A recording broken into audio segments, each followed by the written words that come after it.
All rise for AR Wrestling as we give you this week's review on Monday Night Raw and Friday Night Smackdown. We hope you all will enjoy, so sit back, relax, and enjoy. All rise, bitches! All rise for El Campeon Let's get as he it. goes into his match on Saturday.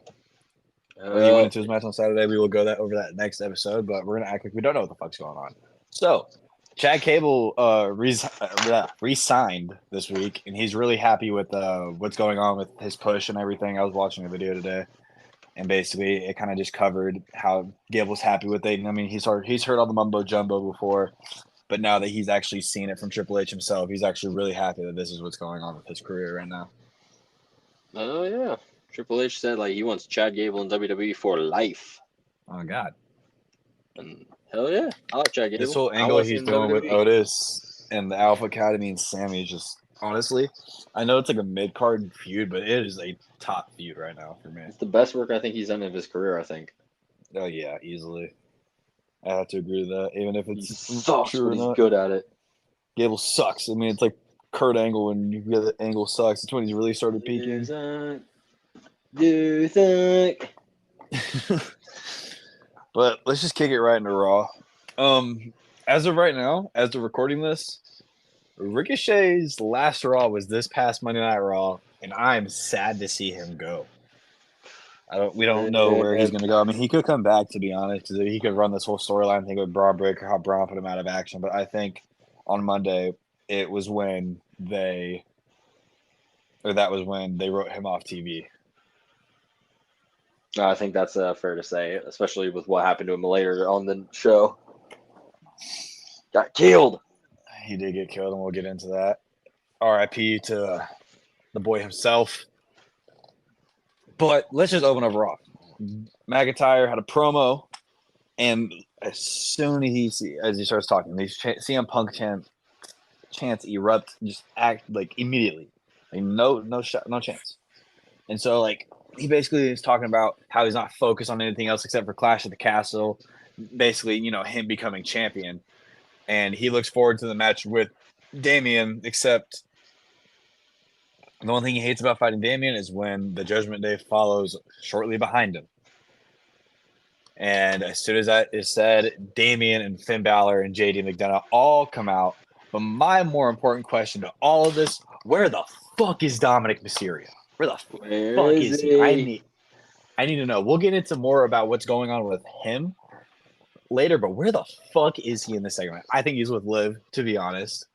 But as the promo opens, from Drew, he goes, Drew, you got your shot and you're still making excuses. But now that he's bringing, basically all the people that Damian loves into this, he's now made it personal. And basically, as well, like, they all held gold for 440 plus days at this point. And if Damian loses on Saturday, he's fucked. But he basically was saying that this is his title. It's not the Judgment Day's title. It's only Damien's because Damien put in the work. And as much as he loves the Judgment Day, he doesn't need him to be champ because he's Damien, motherfucking priest. He's El Campeon. He's El Campeon. Drew, real life, does not give a damn at all. Basically, he goes, the only chance you have a shot is because of these idiots, pointing at, Balor and McDonough. And so Damien pitches the main event for the night, Balor versus McIntyre. And if Balor wins, Damien wants Judgment Day ringside. But if Drew wins, the Judgment Day is barred from ringside. And basically, Drew said that Damien is digging his own grave with his proposal and that he accepts his challenge. Oh yeah. I'm excited to see. Balor versus McIntyre, especially after it was promised to us in the King of the Ring tournament and got taken away from us because Drew was deemed unclear. Yeah. Fuck yes. Take that any day of the week. Agreed. But speaking of the more I'm more invested in Judgment Day is Dominic. Michael Cole would bring up Dom and Liv drama, and the video from last week's promo and match would be shown. And we cut from that. We go to the Judgment Day locker room, and Liv is in there. And she wants to see Dom, and she thinks, and basically she thinks that he wants to see her later. And she goes, Liv thinks Dom shouldn't be with the woman who makes him call her mommy. She thinks he should be with the girl who isn't afraid to call him daddy. And I was like, time the fuck out. Time out, Dom. You cannot fold. Dom, you can't not fold. By God. I don't think that's PG. It's not PG. Dom, please don't fold. But Liv would slip a hotel room key in Dom's waistband, and it would cut back, and Pat McAfee would go, Daddy Dom? No. If we saw Daddy Dom. If a Daddy Dom shirt ever gets made, I'm gonna quit. Period. Just quit. Everything. Dude, I'm so upset that Dom could be falling for her. I don't want this shit to happen. Not fair, y'all. It's not fair. Fair. This is some bullshit. Some bullshit. Some bullshit. But then we would go to a backstage segment with Braun Strowman and the LWO talking about their match later, basically kind of just, they were there. It was basically commentary just talking over them. But we moved to our first match of the night. Io Sky versus Lyra Valkyria. Io's she's been pissed for weeks because Damage Control hasn't been themselves. And so basically Io goes crazy to start and pins Lyra by stepping on her braids. And Lyra would tie up Io in a crazy submission, like that crazy swinging submission she has, until she would basically let go of Io to attempt a pinfall. Io would catch Lyra when she tries to dive through the ropes and hit a moonsault to Lyra on the outside of the ring before we hit to commercial. But after we got back to commercial, Lyra starts fighting back with a missile dropkick and a fisherman suplex. Io would then lift Lyra up and hit a nasty backbreaker and attempt an over the moonsault, but Lyra rolls away and lifts Io up for the Nightwing, but Io was able to wiggle out, letting Lyra basically attempt a surprise pin like it was their last match, but Io was able to kick out. And Lyra would hit Io with the Nightwing next to the ropes, but Dakota Kai would pull Lyra off the pin, and Lyra starts fighting Damage Control, takes him out with the dive. But that would distract Lyra long enough for Io to hit a Meteora and attempt another over the moonsault. But Lyra would end up getting her legs up and got Io with a tornado DDT. Lyra would lift Io up for a Nightwing, but Io pulled her by the hair and rolled her up for the win, giving Io the win. I like it. This was a fun match. This was a good match. It was a great way to kick off Raw with the wrestling matches. I'm not gonna lie to you. Yeah, I like. It gave Io her win back against Lyra, so now it sets up room for round 3 at some point. That can potentially even be a pay-per-view match as the grudge honestly, match. It could be like Money in the Bank. I wouldn't push it as far as SummerSlam, but I'd do like Money in the Bank, honestly. Yeah, I could see them doing a singles match on the undercard for Money in the Bank between those two. Mm-hmm. I think, but no, wait, Lyra's in Money in the Bank. Potentially, she hasn't qualified for it yet. No, I assume she will. Is. Maybe. I don't know. They haven't had qualifier matches yet. Those start on Monday tomorrow. Oh, that's right. Io would then. Wait, yeah. Go ahead. I'll finish what I was. No, you're right. They're on Monday. I forgot. They're on next. At least I hope so, because I really hope they're not doing the thing that they always do, where some people are allowed to say, I'm in the match, and now they're in the match, and other people have to actually qualify. I hope everybody has to qualify this time, because I think that's just a more balanced way of telling the story of who's getting into Money in the Bank. Oh, agree, yeah. Okay, I got you. Yeah. That's just how I stand on it. Let me go back to where... Wait, didn't we talk last week, though, about Jay already putting himself in the Money in the Bank? Yeah. He said he's going to climb the ladder and win the briefcase, but so did Kaiser, but they also haven't officially... WWE hasn't officially said that they're in the matches yet. The only thing that they've said about the Money in the Bank matches is that the qualifying matches start tomorrow. Yeah, no. Jay and Lyra both last week said that they declared for the Money in the Bank. So is that... I mean... I don't know. Based on what I'm believing is what they're doing right now is that's them saying that they're gonna essentially say that they're getting an easy qualifying match and they're getting in that. Yeah. Okay. Like they're announcing themselves for the qualifiers for Money in the Bank. Yeah. So they have a chance to earn that opportunity. It's like because Naomi even did it on SmackDown too. Yeah, I didn't that's know that. at least what I would want to see.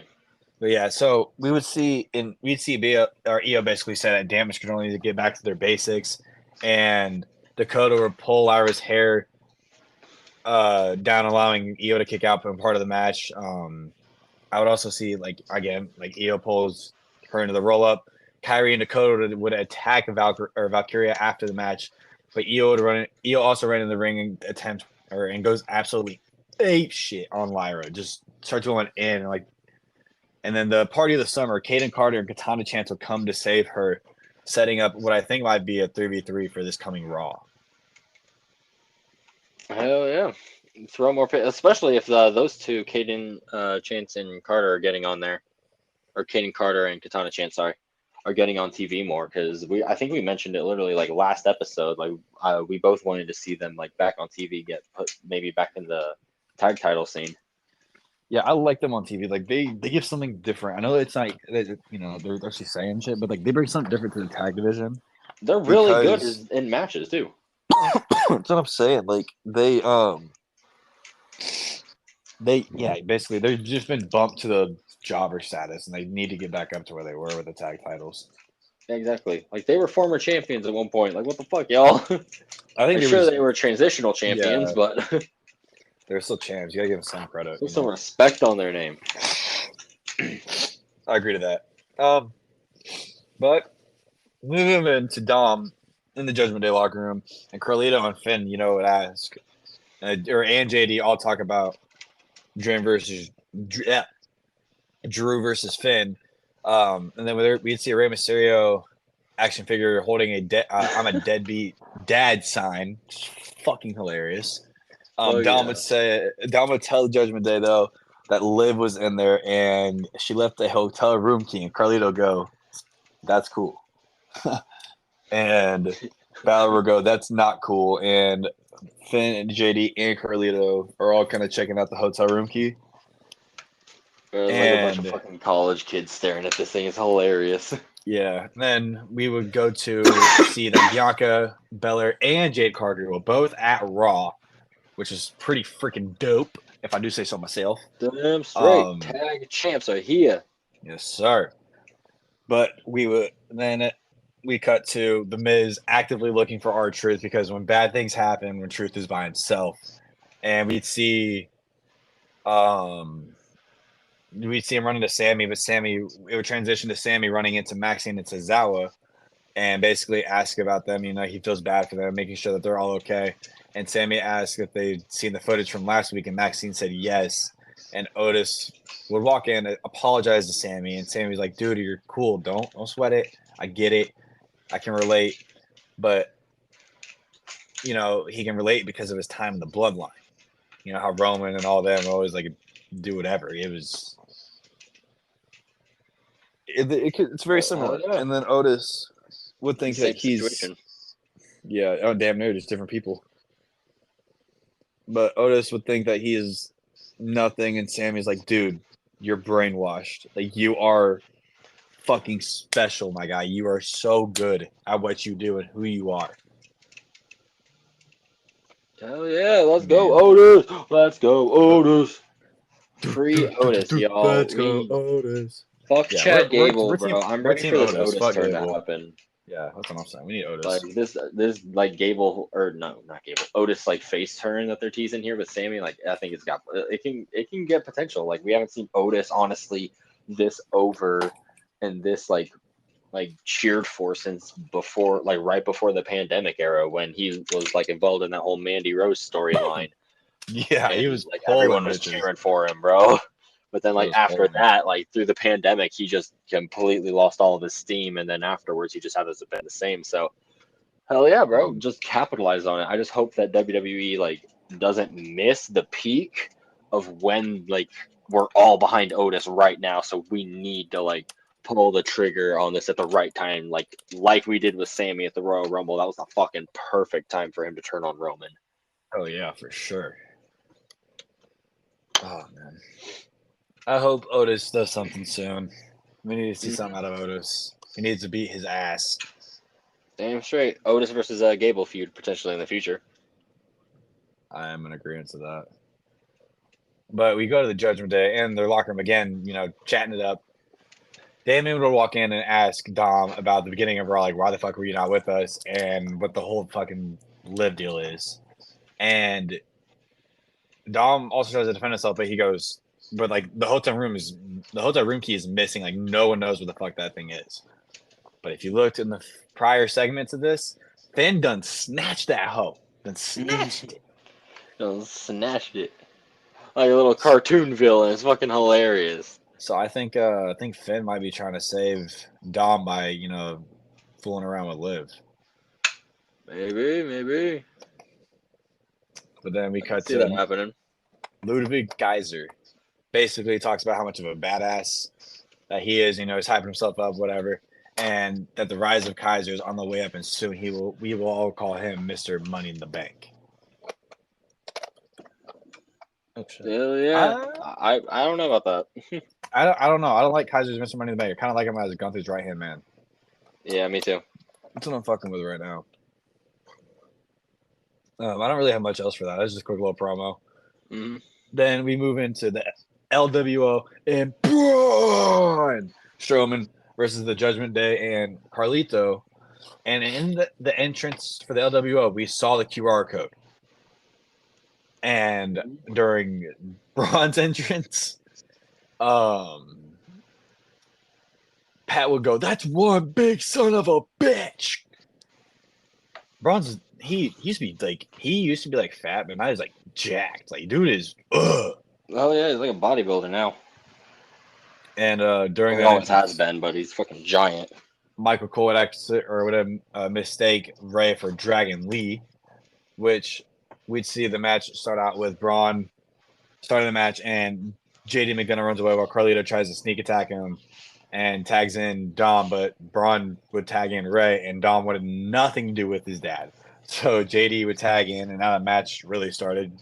Ray would throw JD in the corner where he and Dragon Lee double teamed, and Dragon would get the tag in. Dom tags in after pulling Dragon down by his mask and takes control until Ray gets tagged in, and the luchadors go crazy with the double team moves on him. JD and Dom would catch a Rey Mysterio dive and used Ray as a weapon to hit Dragon Lee with, and dropped him on his face. Drop him on his face. After the commercial, Ray and Carlito are the legal ones, and Ray is getting torn apart by Judgment Day when he attempts to tag Braun Strowman and JD, pull him off the apron. JD would then catch Ray off a springboard moonsault and try to slam him, but Ray countered with a DDT. Dragon Lee would then get a hot tag from Ray and run wild on Carlito until the rest of the Judgment Day take him out. And after Dom hit Ray with the kick, Liv Morgan would show up.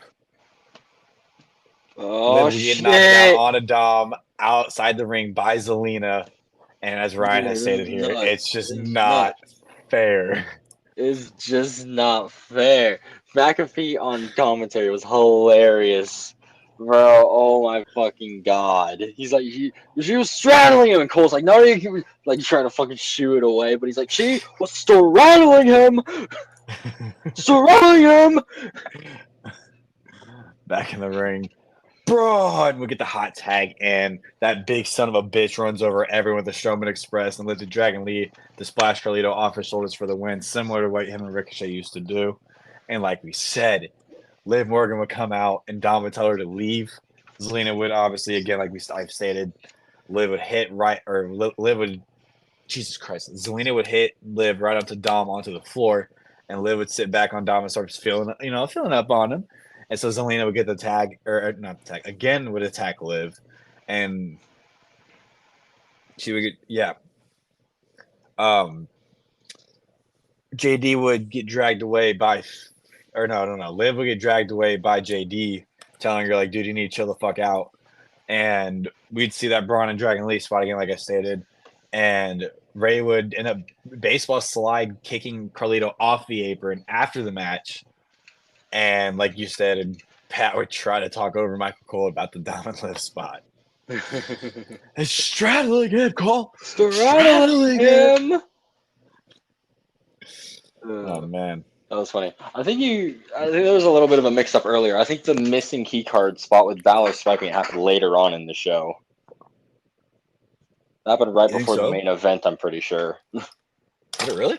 Yeah, I'm pretty sure because in the later segment, Dom finds it in his waistband, and he goes, "I don't know how that got," because Damien was with him, and he's like, "I don't know how that got there, bro. I swear to God, I don't know how that got there." Then he places it on the table, and when they all leave for Finn's main event, that's when he swipes that little bitch. Yeah, my fault. No, that's all good.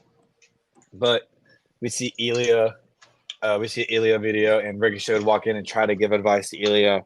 And basically, Ilya's like, dude, I'm going to slay the beast because no one slays the dragon. No one slays the mad dragon. But, bro, I'm so excited for this. Ricochet would guarantee a rematch with Ilya, but he hasn't resigned. Yeah? It could just be an empty promise at this point. Yeah. Just something to be like, oh, yeah, you and me got a round 2 coming eventually in the future. Because, like, I mean, they're both young stars at this point. Like, they both, like, can still go for a really long time. They're both phenomenal still. And so I wouldn't be surprised if they would eventually meet again in the future. But, dude, Ilya versus a Braun freaking Breaker. Oh, my God. Yeah. Yeah. The dogs are barking versus the mad dragon. We would end up cutting to another backstage segment with Io screaming, damage control has to change. That everything's happening basically is bullshit. Did I hear something about her going down to NXT or something like that? I might be completely wrong on this. Who, Io? Io doing something in NXT or something like that? Or in another Japanese promotion? I'm going to look that up real quick. I know Rebecca Quinn, or, Becky Lynch is supposed to, as Rebecca Quinn. AJ Styles is going to. What's Becky Lynch doing? Like, she's going to do some Noah wrestling match that. Holy shit! I haven't heard anything about that. It's like it. I think is what it is. That's what I saw, but that's crazy. Good for Becky. Yeah, we would actually end up move into Sami Zayn's cutting a promo, and basically he's talking about the past few weeks and Clash at the Castle, and that Sami is gonna put an end to Chad Gable's bullshit. And like this was the point of the show where I was trying to keep up with everything. Like I was saying with the whole like Braun Strowman match, I was trying to keep up with everything because of the QR code. I was actively looking at shit like that. But Sami would bring up Chad's name, and Gable comes out with the Alpha Academy, and Gable is instantly showered with "You suck" chants. And Chad's out there, talking. This is typical Sami Zayn, trying to tear it down. Everything I've built and be the superhero on someone else's story. And he goes, they, talking about Alpha Academy, trust their master. We are actually happy.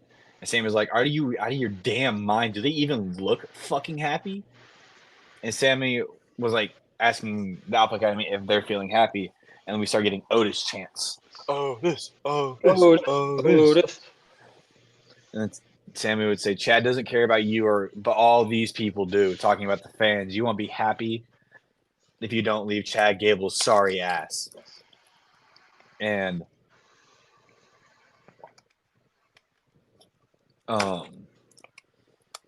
he would call, or Chad Gable would call the Alpha Academy family, and that he was going to release his version of Otis on Sami tonight, which would lead us into our match, Sami Zayn versus Otis.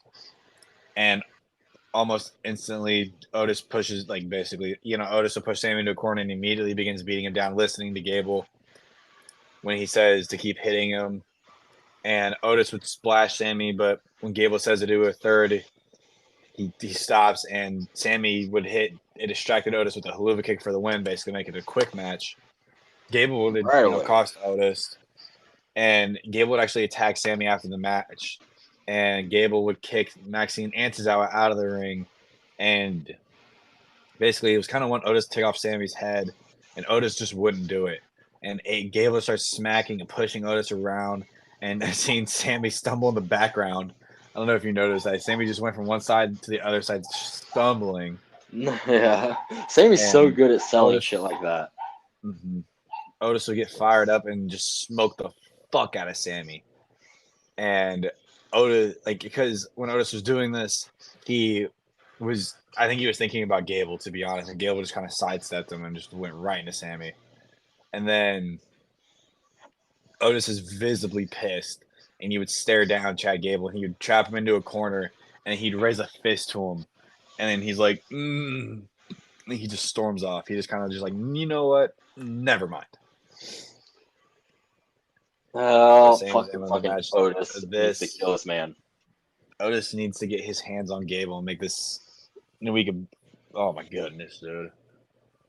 You could do so much with Otis. They can do a whole lot with Otis right now, and they can do a whole lot with fucking Gable too, especially if they do pair him with the Creeds. Like, it seems like they're heading in that direction once Alpha Academy actually implodes on itself now, and if we can get the fucking Perk Academy. Give us Perk Academy. I'd love that shit. It'd be so fucking good. Yeah. Then we'd move into Miz still looking for R-Truth. He'd run into Natalya and Sonya asking him where he was.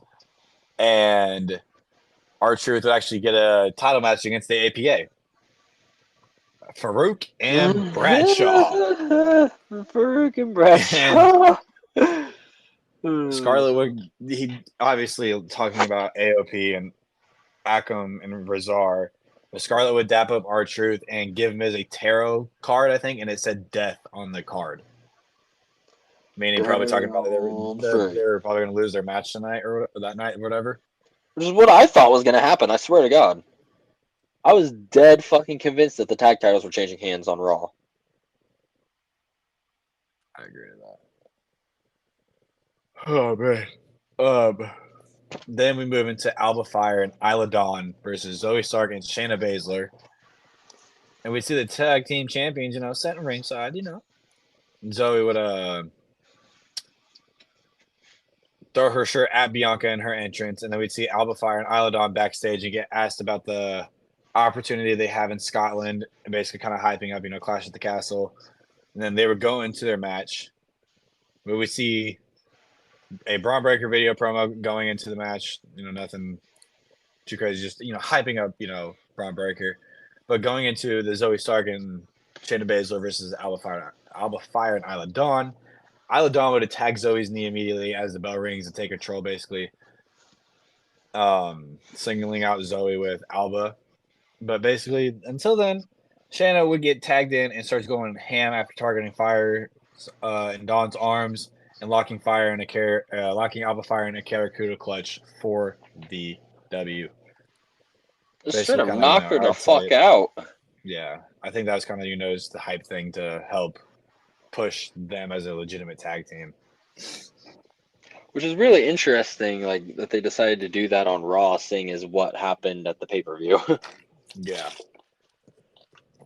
But we'd actually move into the Braun Breaker match versus Ilya Dragunov. Oh yeah, baby! And it was nuts. This Ilya shit was hard as fuck.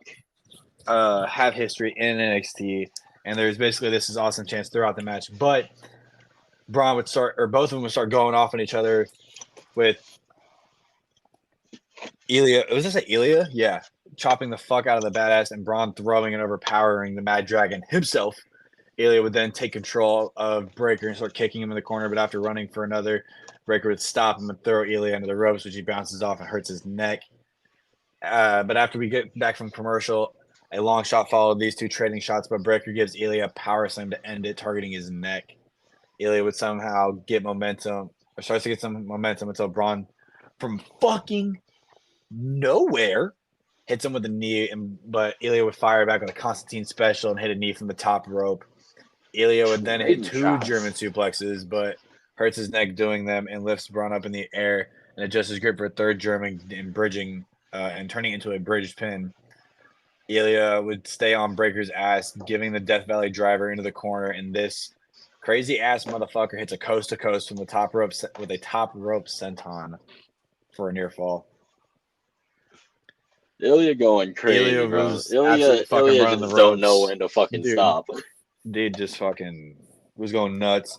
But Braun would fucking kill him with the Steiner line and went for a spear that Ilya countered with a knee and hit an H-bomb, but he could not get a cover because of his neck. After fighting on the announce table for a little bit, Braun would counter Ilya's suplex and goes after Ilya's ribs. And we get back in the ring after Ilya would try fighting back, but is broken in half by a spear. And he rolls out of the ring just so Braun can get enough momentum for another. When Ilya get back in the ring at the count of 9, only for Braun to just basically run the ropes and fucking murder him with the third spear for the win. He would get crazy eyes though, dude. And he started going nuts, and Ricochet would come to save Braun. Or not Braun, fucking, my bad, Ilya. Mm-hmm. And this is where I thought that fucking Ricochet was gonna die at. I'm not gonna lie, because they had it set up so perfectly. They set up the angles in a really cool fake out spot in this, where Ricochet threw Breaker over the barricade, and he was next to Ilya, next to the barricade spot in the timekeeper area. It always gets broken and shit. Yeah. So I thought Breaker was just gonna spear them both through the barricade and then just keep going after Ricochet. But nah, it just stopped after this one, but it definitely continued later on. Oh yeah, for sure. Then we move into the Judgment Day again, and Damien wants to know about his key card, like the missing key card, whatever, like shit's missing. And Dom would end up finding it in his waistband, like you were saying it earlier. He finally gets that spot, and he places it there during the match earlier, maybe. Like Liv did, I think, is what I'm trying to say. Yeah. With that, because yeah. I must have missed this, but McDonough would say that it's evil, and Damien said basically this stuff with you and Liv, you have to put your foot down. And all fists were in the center as a family, all of them. But we'd see Balor swipe the key card. This is actually the segment that was. I just completely spaced it. But Balor swiping the key card, like I said earlier, I think this is where we see Balor take the hit for the team just so Dom doesn't lose Rhea. I think so too. I think Balor is really trying to play the fall guy for Dom right now in this whole situation. And he's really just trying to cover for his ass while Dom's trying to play both sides, Liv and Rhea. Which is fucking dirty on Dirty Sanchez's part, bro. What the fuck? This fucking storyline, bro. I'm getting so invested in this shit. It's like some Jerry Springer type crap now. And then we move into our World Tag Team Championship match. Awesome Truth versus AOP. And Kathy Kelly was with the Final Testament. And basically, this is a step in their ultimate vision. And maybe, just maybe, Woods will join us. Which moves us into our match. And Miz and Razor start off, and AOP would gain control as the commercial happens. AOP were still in control when we get back until the Miz can tag in Truth, who would attempt to hit a double 5-knuckle shuffle with the Miz until Scarlett distracted them, and the ref allowing Karrion to trip them both. The New Day just randomly basically jumps Karrion Kross, helping the Awesome Truth. And as the ref would be distracted, Truth would hit Akam with the tag belt, and it basically didn't do jack shit. But that was distracting him long enough for Miz to hit the roll up on Akam for the win. So we kept seeing our new tag team champions, the Awesome Truth. Not our still current tag team champions, Awesome Truth. Like I said, Truth would basically hit Akam with the championship while the ref was distracted, and we would end up seeing the New Day dancing at the top of the ramp and basically looking at Karrion Kross in the Final Testament. Bro, like I said earlier, I was damn convinced that this is just when they were going to put the tag belts on AOP. Because that's kind of who I assume is going to win them next after R-Truth and The Miz. But maybe they're going to save that for PLE. Perhaps Money in the Bank. Hopefully. We'll see. I'd love to see something like that. Because I think AOP or maybe not deserves, but they need a tag title run now to cement them as a legitimate. If they're going to be like the second coming of the Road Warriors, yeah, or Legion of Doom, sorry, then yeah, they need to fucking kill some bitches and get some gold around their waist. Mm-hmm. We would move into Ricochet, carrying Ilya, and Braun would just spear the fuck out of Ilya. Yeah, murder, Ricochet, murder. Sam Braun would start fighting, and he would take Ricochet would take this nasty fall because Braun would end up throwing him into a trailer, but Ricochet's foot ended up getting caught on Braun's shoulder, and he just straight up landed on his back, gasping for air. And Ricochet would get picked up and get slammed onto a car from a production truck's ladder. And I'm basically asking, is this how, like I was saying earlier, is this how they write Ricochet off TV? Pretty sure this is how they write Ricochet off TV. And I'm pretty sure CM Punk was pretty pissed off because I think that car had real glass on it. It's real cold crime here, river. Probably. But yeah, I do think that this was how they're writing Ricochet off TV. I think it's really unlikely that he does make another WWE appearance, because this just makes Braun Breaker look like a fucking killer, and it honestly gives us room to do another Ilya versus Breaker match because now they have a more personal reason for Ilya to really go after Breaker for revenge, as what he did to Ricochet. Mm-hmm. And it even sets up a potential big boy feud for Braun Breaker with Braun Strowman, as Ricochet was his former tag partner, and they were still friendly after Braun Strowman made his return. So maybe we see Braun Strowman go after Breaker because he's like, bro, you took out my buddy. What the F? Now you're gonna deal with the big SOB. Yeah, Braun doesn't like bullies. I don't know.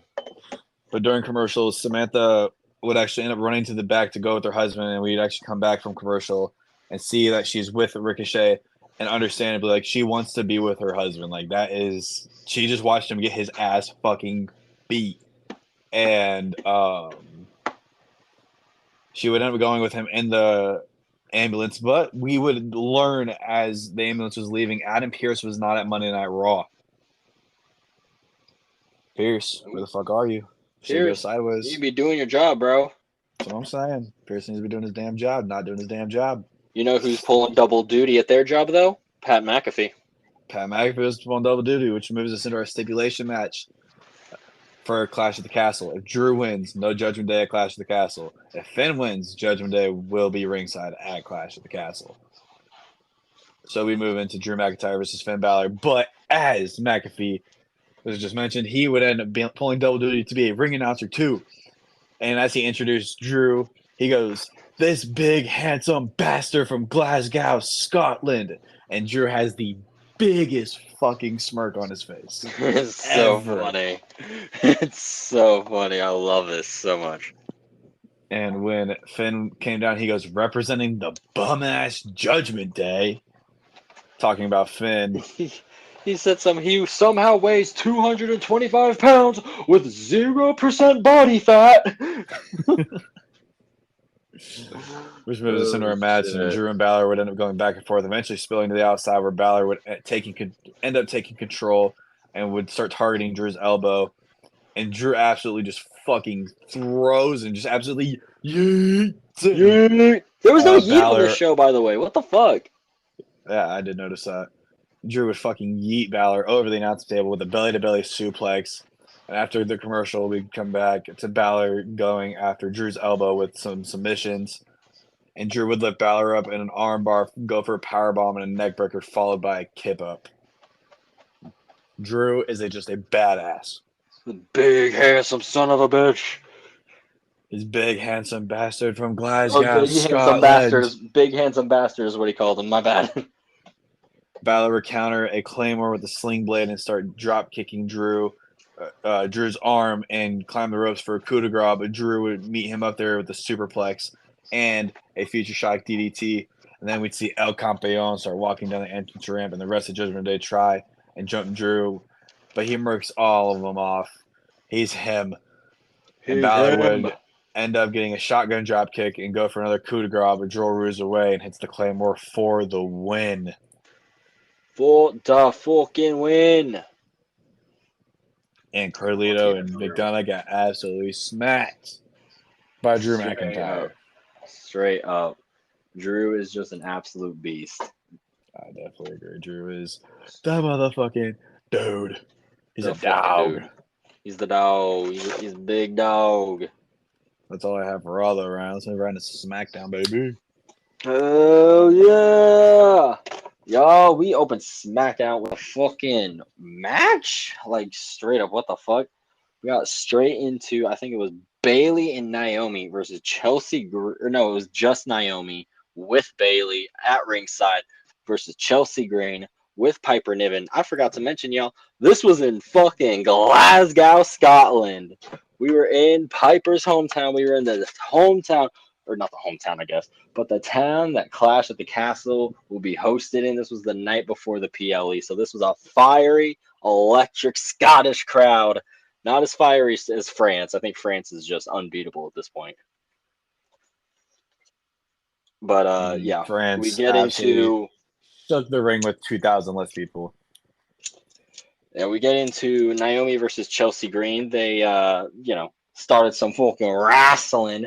While the Scottish crowd though, Bailey was ringside. We all know this. And in the UK, Bailey, no one's more over than Bailey. Hey, Hey, Bailey. Bailey. I I wanna know if you'll be my girl. girl. Bro, I love it. Bailey is so fucking over, and Naomi's just whooping Chelsea, and she even dances along to it. But Chelsea stops a dive from Naomi with a fucking just slap across the face, and Chelsea stays in control even after the commercial break until Naomi was able to fire back into this bitch with a dive and a top rope crossbody until Chelsea scored with a fucking missile drop kick. Chelsea's fucking cooking, y'all. Like, she gets shit for Chelsea being. Green. By the way, the new theme song, I forgot to mention that New shit. theme? Low-key New badass. theme for Chelsea. Fucking love it. Chelsea Green starts firing off, bro. But fucking Bailey over here, being a little bitch, pushes Chelsea's feet off the ropes after she tries to like use her leg bridge on a pin, and she ends up like arguing and staring off with Piper on the outside, which didn't really lead to anything. But Naomi ended up countering an unprettier into a pin for the win, and it rhymes. So y'all, it's the time, and it was just fucking good. That's all I got. I can't really add any more to it. I can't rhyme anymore. But I thought this was really great seeing fucking Piper in her hometown. I love the UK crowd cheering for Bailey all the time like that. It's fucking great. I even forgot to mention, like, beforehand, Chelsea fucking had a little promo being all, your hometown hero is here. And something about Naomi being her little glowy girlfriend. Pretty sure. Hell yeah. But we cut backstage to, who was it? Baron fucking Corbin? What the fuck? And Nick Aldis backstage, and he just goes, I want to thank you for all the opportunities and shit. And he talks about how he went to NXT and rebuilt himself when Legado del Fantasma walked in. Bro, Nick, what is this shit? Is this a charity thing? Bro, what the fuck? And Is it a charity event? Is this a charity event? And Nick Aldis brings up that they were all fined for what happened to Apollo Crews. And next time the final is going to be like the least of their worries. And Apollo Crews, he's clear for action. And he and Santos are going to be having a match later on tonight. A word. Fuck yeah, bro. Love seeing Apollo Crews still on TV. And Baron Corbin back on TV. Fuck yeah. Yeah, I'm loving that shit too, dude. I know, yeah, we all. My bad. I just got some Cheez-Its. Not sponsored. We love cheeses, bro. But this moves us right into the Grayson Waller effect with their guests, Johnny Gargano, Tommaso Ciampa, DIY. And as this happened, we got a QR code, and QR code was a countdown, and it was only, I think at the time, it was only like 2 or 3 days away because this was on Friday. But, bro, as soon as this started, Scotland booed the fuck out of Grayson Waller as soon as he starts talking. And he's like, y'all, this place is so depressing. Not even fake plants can grow here. After Austin Theory's like, bro, where's your plants at? Bro, they just, even Scotland, they just started their like obnoxious, like, I think they're funny, but they're singing like just loud chanting. He's like, bro, I speak English. I can't tell what you're saying, as he's talking this dumbass Australian accent. But here comes DIY down the ramp, and they just immediately start rearranging furniture, throwing shit out of there, getting it out of here. Bro, they only had one chair for these fools, and it costed apparently like $5,000. Waller said, expensive little fucking chair. But Ciampa don't play those games, y'all. DIY and A-Town Down Under, bro, they need to have this match. I'm excited for it. But they start talking about the matches that they've had in the past, and they bring up the incident last week, and they show footage of when Waller pulled Theory into the dive in Waller and Gargano's match last time. And Waller just immediately starts changing the topic. He's like, bro, y'all didn't bring up the fact that I won that match, right? But let's not talk about that, because this team, like, I started this show before I even had Theory on my side. So, like, he doesn't even need to be on all this. Sure. Oh, yeah. But, like, Austin Theory eventually starts talking, but, like, Waller, like, just starts talking over him. Like, Theory doesn't even get a word in on this shit. And Ciampa's even like, Daddy says you can't talk, basically. And Gargano eventually cuts off Waller when he's just rambling, talking his shit. You know, Waller, he's just a fucking annoying little asshole. Gargano says, bro, shut the fuck up. I want to talk to you, Theory. Because he talks about their history together, and he believes in Austin Theory, and it kills Gargano to see Theory the way he is now, being used by Waller.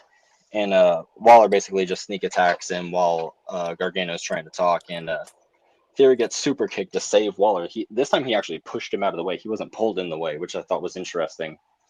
I do like how Gargano subliminally brought up their old faction together in NXT, because he was in the faction with it was DIY, Candice LeRae, Indy Hartwell, Austin Theory, and it was Dexter Lumis. And from NXT, right? Yep, I think there's a little subliminal way that he just brought that up. Oh, maybe some way. It definitely would make sense them wanting to call in history like that.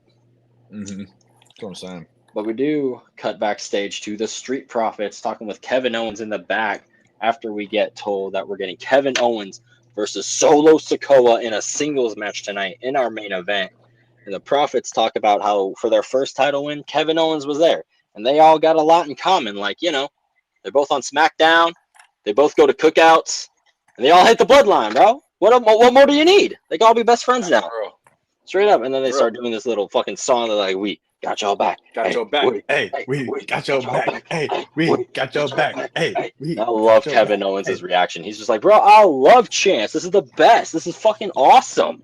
Kevin Owens is just such a great character. It's so dumb and so simple, but I love it.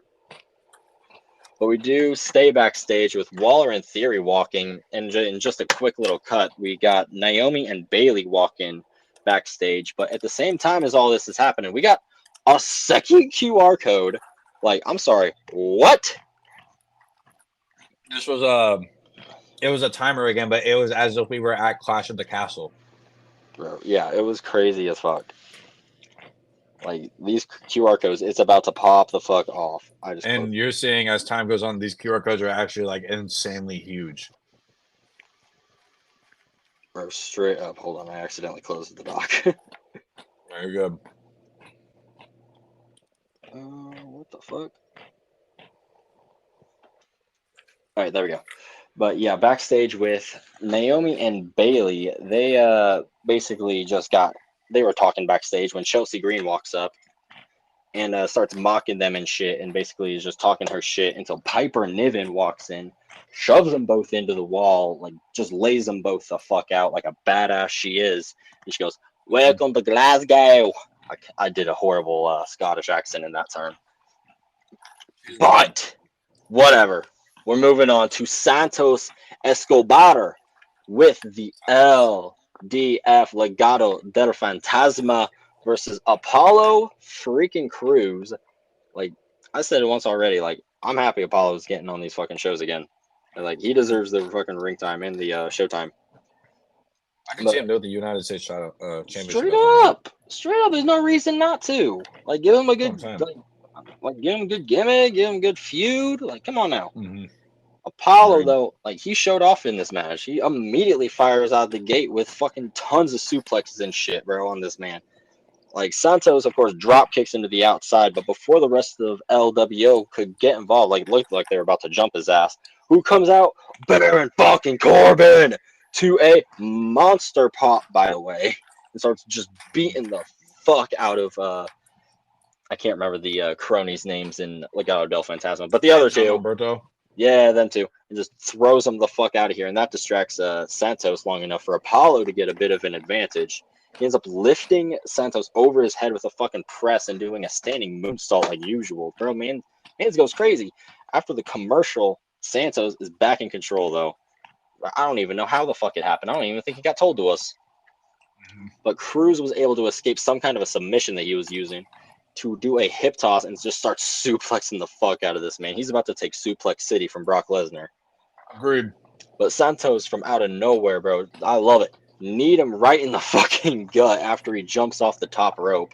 Popped up DVD, a Death Valley driver, though, from Apollo Crews, because that dude is just motherfucking strong.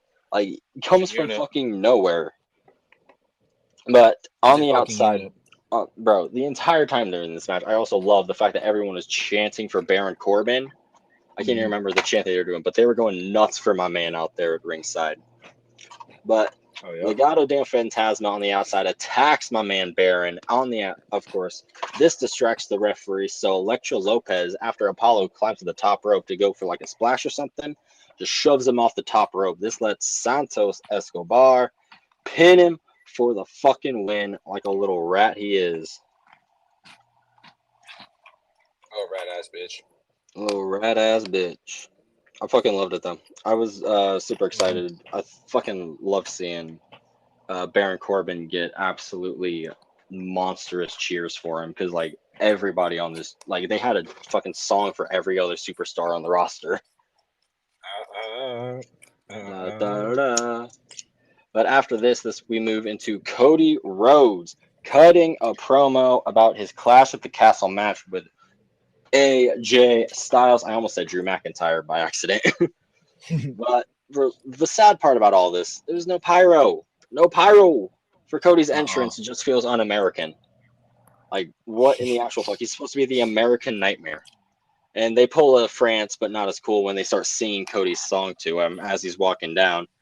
But Cody starts off by saying, no one wants to be the guy who overstays his welcome. The guy who needs one more match, one more run. But guess what? AJ, he's kind of looking like that guy at this point.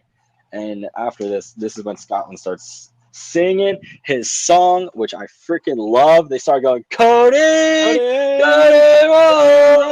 Rhodes!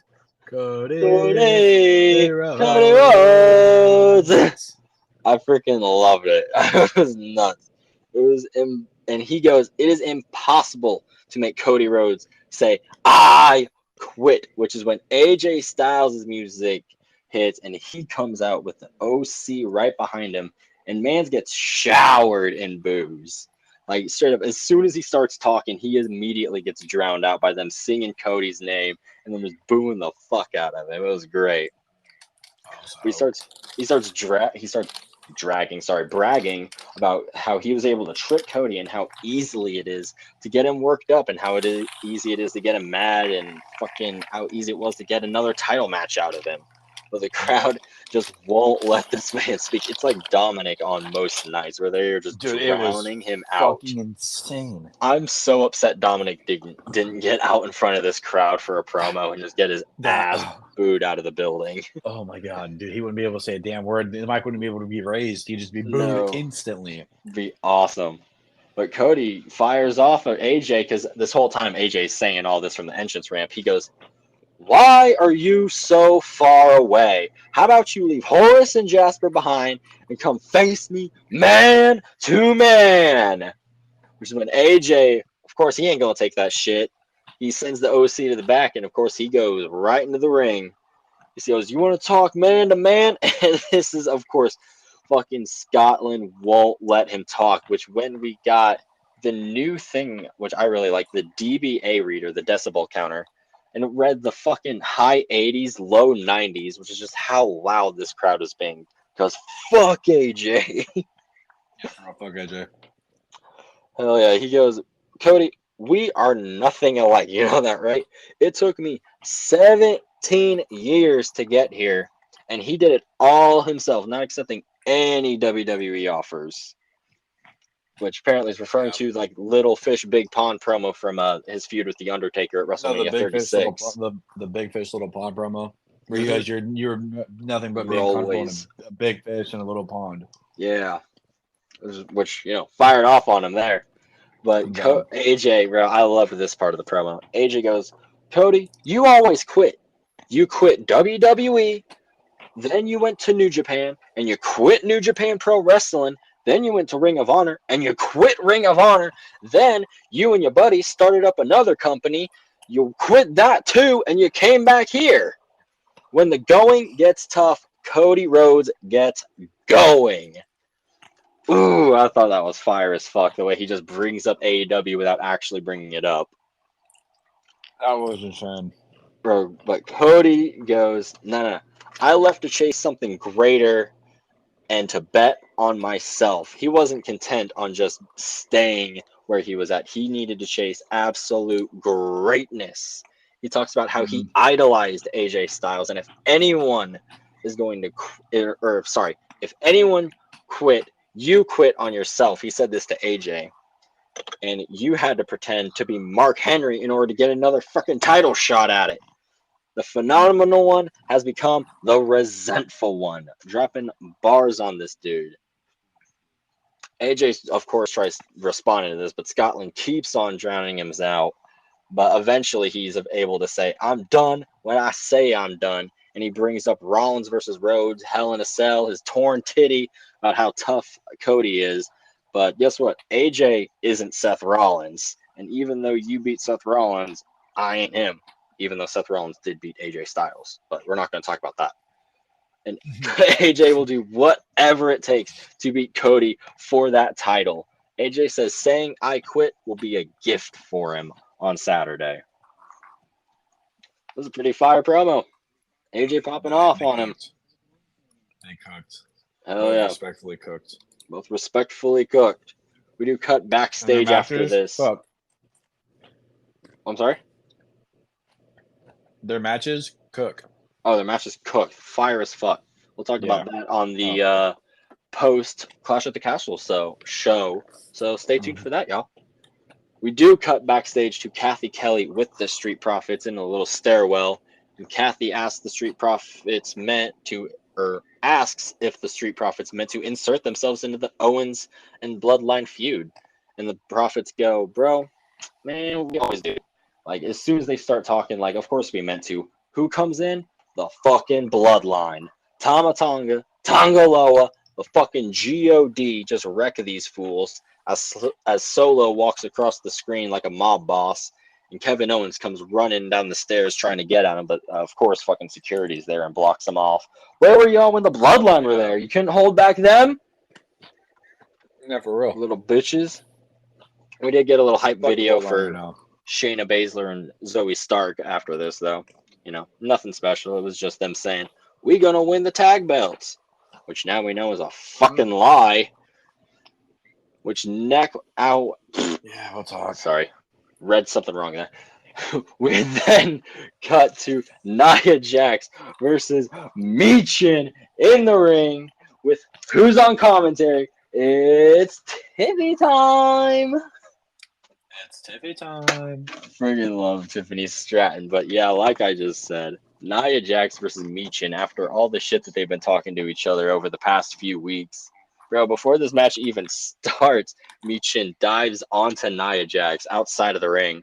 And once the match actually starts to get going, Michin tries to go after her hard, but literally, I'm not even kidding, hits her fucking finisher, the eat defeat thing, and sends her out of the ring, but it doesn't even fucking knock her off her feet.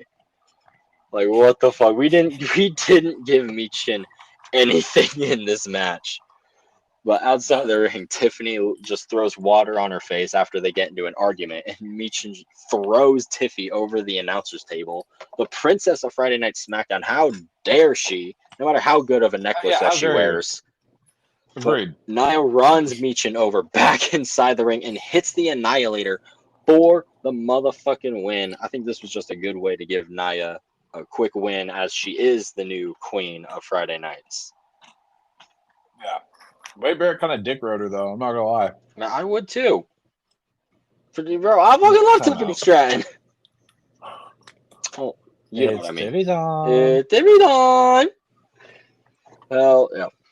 We do cut backstage to Jackie Redmond with Kevin Owens, as she's like, bro, what's going to happen? Profits ain't going to be with you. You know, how are you going to fight him? But Owens don't give a fuck. Owens has been fighting the bloodline. He fought the OG bloodline. Now he's fighting the bootleg bloodline, and he's fought him for months, years at this point. He don't give a fuck. He'll keep fighting him on his own. It's Kevin fucking Owens, baby. Yeah. Yeah. Oh my God, don't he? Oh my, yeah. Now we cut into the best fucking part of the show. That's honestly probably my favorite segment. Best part of the fucking show, I swear to God. We cut to Logan Paul at the Tetris World Tournament, where of course he lost. His fuck you, Paul.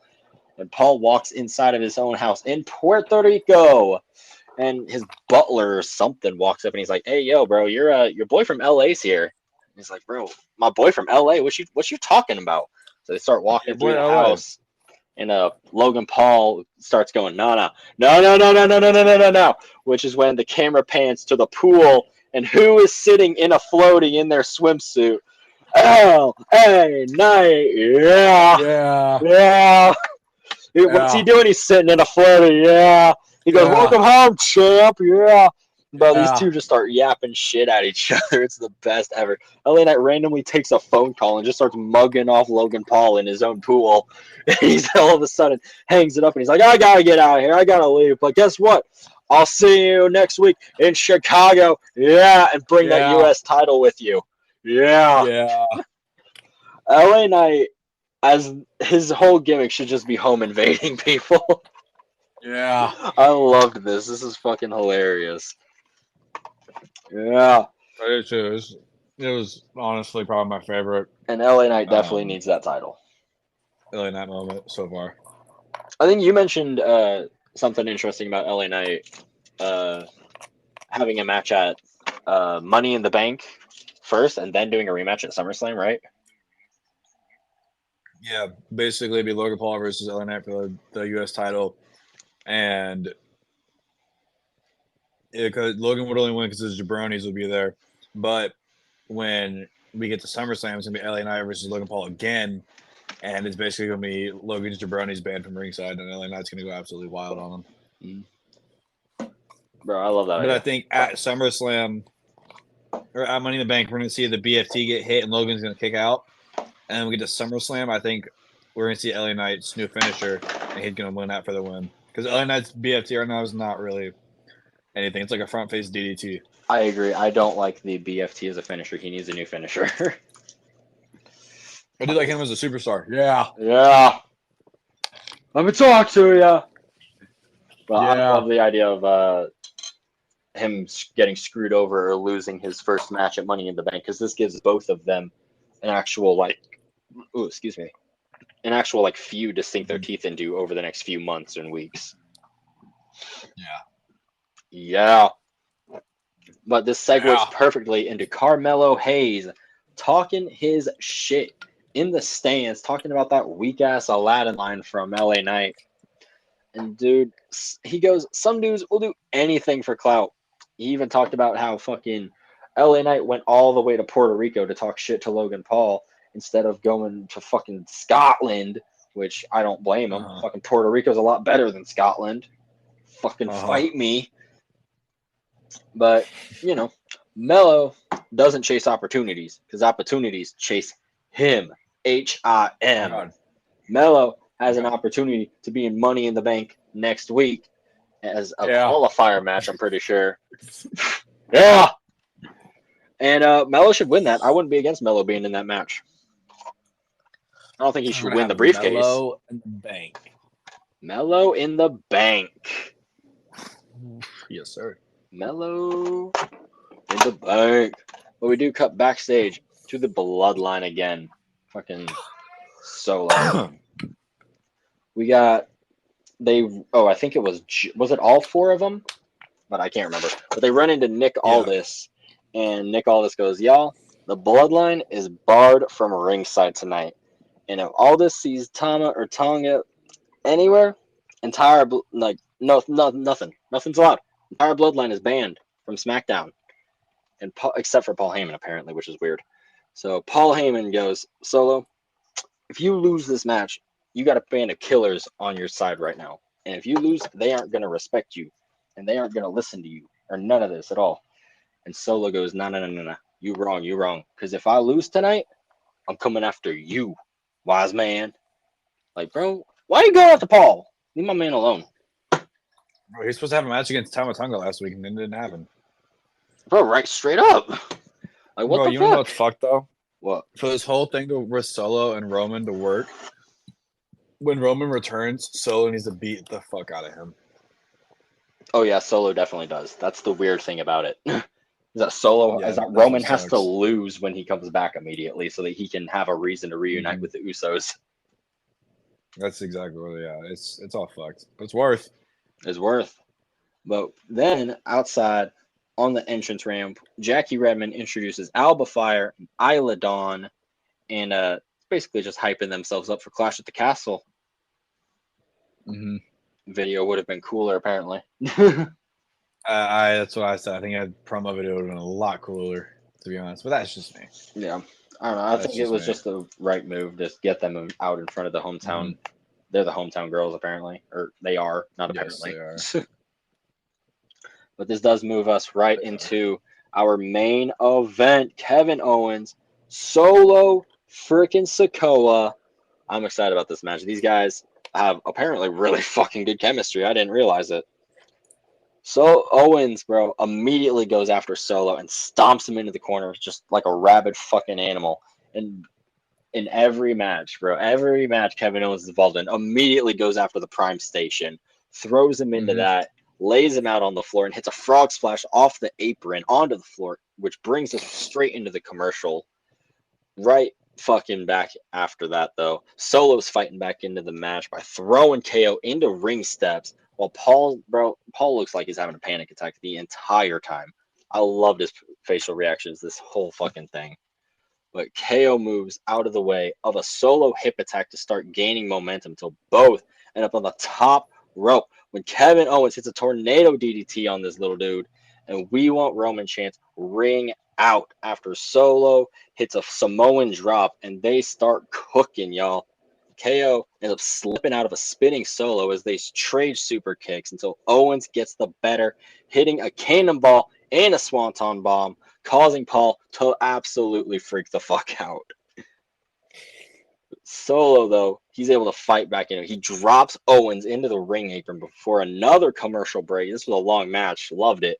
After the break, though, Solo is thrown off the top rope, and KO hits the frog splash for a near fall, and Paul makes a new meme face, I swear to God. Someone needs to clip it.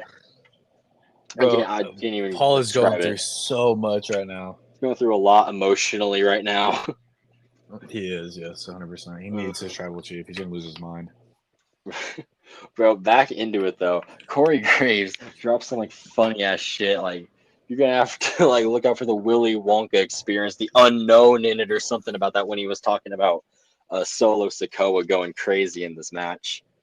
Because that all happened in Scotland. It was funny as fuck. I thought it was just an internet meme. But as Solo scores a massive spinning Solo for a 2 count, Solo's able to get back up, hit a second spinning Solo, but Kevin won't stay down. Fight, Owens, fight, y'all. Solo gets his knees up from a swanton bomb, but misses with another fucking spike, eating a stunner, and I thought that was the match. But Paul put Solo's foot on the rope, saving his own life in the process. Bro, I loved it. And he looked so conflicted. You could tell Paul didn't want to do it. He was upset. He didn't want to do it, but he didn't want to die either. But Kevin Owens didn't understand that. He starts going after Paul on the outside, gets him pinned against the apron, and man starts clearing the announce table like he's going to put Paul through it. And straight up, I thought it was going to go down, but Solo's able to stop him, hitting him with a spike, rolling him into the ring, hitting a second spike on him, and that was it, done and over with. But that wasn't the end of it, though, because the Bloodline comes out and they start mauling Kevin Owens after this. And man, the biggest pop of the night soon followed as I hear voices in my head rings out, and Randy Orton makes the save, fighting off the Bloodline to close the show. Maui returning kicked ass. Straight up. Love But seeing talk about Randy. absolutely ate an RKO just to save Solo. Hell yeah. I fucking Never lie. love seeing Randy come back. I agree. I mean, I think Randy needs to do something soon, but I will get more into that into Clash of the Castle post show. Hell yeah, y'all. Stay tuned for that. Yes, sir. But this are you? Is there anything else you got for SmackDown? Nope, I am finished with SmackDown. Let's move right to Uncle Howdy. This This is week, the last I time. kind of yes. This could be potentially the last time we see him. Well, the on QR code this was, like segment. or That's like what the I'm QR talking code about. essentially is. The QR code would be URL name was Exordium, and it's a beginning or introduction, especially to a discourse composition. Don't really know. We see the Nightbird at the top. It takes you to their journal, and Pluto would take you back to the recapitulation link. And this is how this is what it looked like. This is what the page looked like. So like I said, Nightbird at the top, and they said you refuse salvation. And there was a countdown. It was kind of glitching out, but when I put this, it was 6 days, 23 minutes, or 23 hours, 3 minutes, 27 seconds. Now it's literally less than a day. I actually have it up right now. It's 22 hours. No, 21 hours, 35 minutes, and about 15 seconds. But and then the bottom it said the reckoning is inevitable. Reckoning being in red. Plutos were drawn everywhere in the background, but the image name of the Pluto link that you could click for a recapitulation was Rebirth. Don't know if we can do something with that. That's like the Rebirth of Uncle Howdy and the new Wyatt Six. Yeah, like the rebirth of what this would whole now be the new idea. Wyatt Six, but yeah. Hell yeah, I'm down for But like I said, Nightbird will take you to the journal, which will give us a new entry, and it would be titled "Consequences." I reached out my hand, offered salvation. They buried their heads in the dirt. Pathetic. Hide while you can. Soon your eyes will boil as you witness. But we have become the prophecy fulfilled. The sky turned to blood. Do not fight. Drown in your entropy. I'm drowning your It went entropy. from good. It went from good to like evil. Yeah, like My malicious, basically. Yeah. Source code would be Nightbird, but going back to the journal entry, we would see that, and I was just very, very confused. I guess more people. I think as more people and time goes on, more people are going to get upset about this whole idea, and it not coming to vision. But now it finally is moving us into SmackDown. We see Exordium again. It would be Exordium number 2, and we again Nightbird logo would be there. But the countdown was there as well, but you click the Nightbird, you scroll to the bottom of the screen, there's a recycle bin, and it asks you for a password. And if you clicked hint, the password was thank you. And when you click the recycle bin, a bunch of notes were everywhere. As you can see, I put them in here for you to see, so you can visibly see these, because these are supposedly what their masks are supposed to look like. So Uncle Howdy's, or no. So there was these links. My bad. I'm overdoing it real quick. There was these links. It was UEDNJ5, very similar to the links we saw from the very first QR code when it was UEDNJ51A, whatever it was. But as you see pictured here, like there's E or UED and J, obviously representing the members of the new Wyatt Six, Uncle Howdy, Eric Rowan, Dexter Loomis, Nikki Cross, and Joe Gacy. Mm-hmm. But this first one, it kind of like you can see like there's like a rabbit mask or something in the top right ish with help written all over it. And we've seen similar notes with do you want to meet them, set them free, and then all the drawings of little stick figures, and then the red circle cut in half. Mhm. D was this weird like wasp type looking mask up here on the top right, I think is what it was. I don't really know what that could be. I don't know if Dexter Loomis once wore a mask very similar to that, because I don't even think Eric Rowan's gonna have his. I think it's gonna be different. Yeah, I think they're all gonna But- have new masks and new looks and shit. The only one I think is gonna keep his mask though is Joe Gacy, or keep a similar mask he used to, or he wore at least once or twice. Then we get the N, be a veiled nun, and then we see the White Rabbit picture there on the bottom right. Kind of, I think it's to show like it's Bray's legacy. They're reliving it, and Bray's really the one in control, and they're using his spirit as the true master. Yeah, I like that. Then we'd see Jay. It'd be like a pig type gas mask, and you remember when John or Dean Ambrose had that big gas mask he wore? Yeah. It kind of reminded me of his. So, as a joke, I'm asking, do we see John Moxley joining the Y6? So, as not a joke, I would love to see it. Honestly, Put him I in would there, too. make him spooky, fuck all the blood. I want to see John Moxley Agreed. lean fully into a Wyatt 6 character. Yes. And then the number 5, we'd click it, and it would be a image with 6/17/24. Again, June 17th. It's Monday Night Raw. At the time of recording this, tomorrow they're in Corpus Christi, Texas. Shit. And then under the note it said, "You will behold what we have become, seeing these new characters." They're here. They're So coming. excited. Let's fucking do this shit. Give me the new White 6. Did you read what I'm they excited. put next to the circle note? When they read, when the circle was broken, they were let loose, no direction, lost and confused. Yeah, that was on an older Was that on an QR code. older one? It was on an older one. Yeah, I know which one you're talking about. Yeah. I don't know. Bro, I'm exactly excited where as it's fuck for this. It's happening tomorrow. I'm so excited because of my job. I'm not able to watch, or I'm so upset. Because of my job, I'm not able to watch it live. So I've got to turn off like all social media notifications and shit until I get home from my job and I can actually watch it. The entire time I'm gonna be so excited. I'm gonna be so excited for this shit.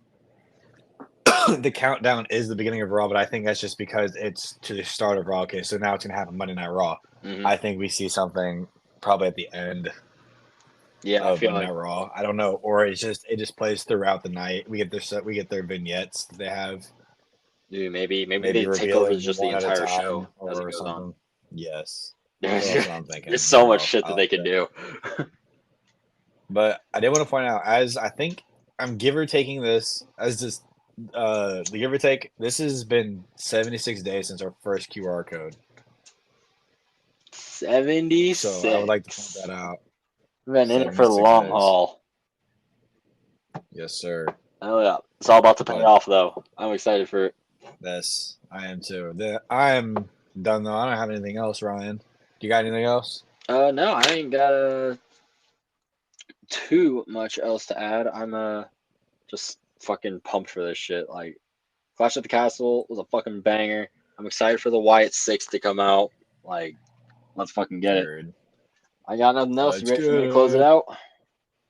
Yes, sir. All right. Thank you, everybody, for listening to another episode of the AR Wrestling Podcast. Catch us on Twitter at AR Wrestling and Instagram at AR Wrestling _.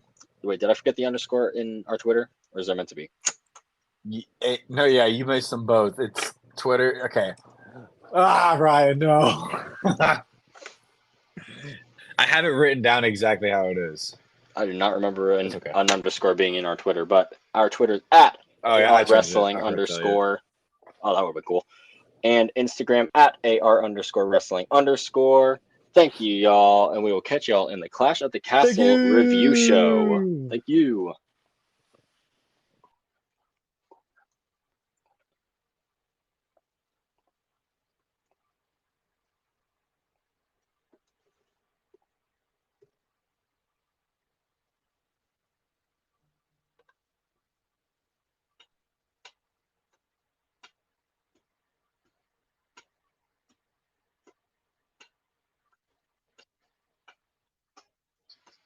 Yep. All good.